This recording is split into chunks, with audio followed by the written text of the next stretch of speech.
पीक विमा कंपनीच्या नावानं पीक विमा कंपनीच्या नावानं अरे कोण म्हणता देत नाही अरे कोण म्हणता देत नाही पीक विमाच्या हक्काचा पीक विमाच्या हक्काचा सोलापूरच्या बार्शी तालुक्यातील वानेवाडी येथे पीक विमानाच्या थकीत परताव्यासाठी शेतकऱ्यांनी अनोखा पद्धतीने शिमगा आंदोलन करत आक्रमक पवित्रा घेतला। वानेवाडीच्या मुख्य चौकात शेतकऱ्यांनी बोंबाबोंब आंदोलन करत विमान कंपन्यांच्या नावाने शिमगा घेतला। शेतकरी संघटनेने प्रदेशाध्यक्ष शंकर गायकवाड यांच्या नेतृत्वाखाली हे आंदोलन करण्यात आले।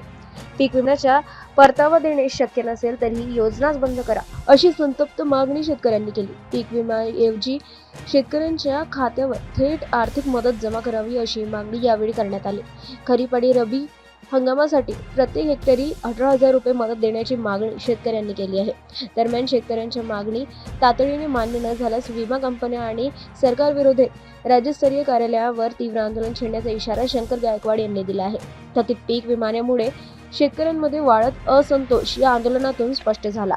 शेतकरी संघटनेचे प्रदेशाध्यक्ष शंकर गायकवाड आज बार्शी तालुक्यातील वानेवाडी गावामध्ये पीक विमा कंपन्यांच्या नावानं शिमगा आंदोलन करण्यात आलेलं आहे।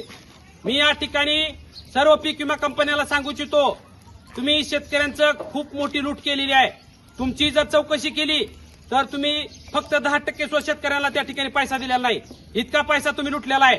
आम्ही वारंवार सांगतो, मी सरकारला सुद्धा वारंवार विनंती केलेली आहे, निवेदन दिलेली आहेत। तुम्हाला जर शेतकऱ्यांना असे पीक विम्याचे पैसे द्यायचे नसतील तर ही विमा कंपनी ही सगळा खेळ बंद करून टाका आणि तुम्ही जो हेक्टरी पीक विमा कंपनीवरती तिकडे तुम्ही 11,000 पासून 18,000 रुपये खर्च करताय, तो डायरेक्ट 18,000 रुपये ही विमा खेळ बंद करून 18,000 रुपये सर्व शेतकऱ्यांच्या नावाने त्या ठिकाणी जमा करा।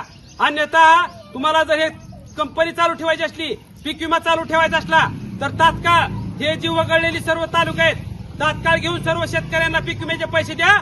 अन्यथा आम्ही पीक विमा कंपन्यावर यापूर्वी तुम्हाला माहिती आहे शेतकरी आता पेटलेला आहे।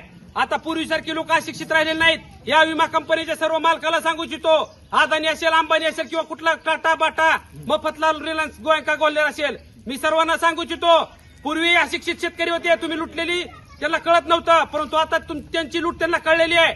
त्याच्यामुळं आमच्या गरिबीचं कारण तुम्ही केलेली लूट आहे। तुम्ही शेतकऱ्यांचे तात्काळ पैसे सोडा, अन्यथा शेतकरी तुम्हाला कंपन्यामध्ये येऊन पुन्हा काय करतात माहिती आहे, किती फुटतूट होते, काय होतंय, मग आमची त्या ठिकाणी जबाबदारी राहणार नाही। लोक आत्महत्या करून मारायला लागलेत। आता लोक म्हणतात आत्महत्या करण्याऐवजी आता हत्या करूया, ह्या पावित्र्यामध्ये लोक आहेत।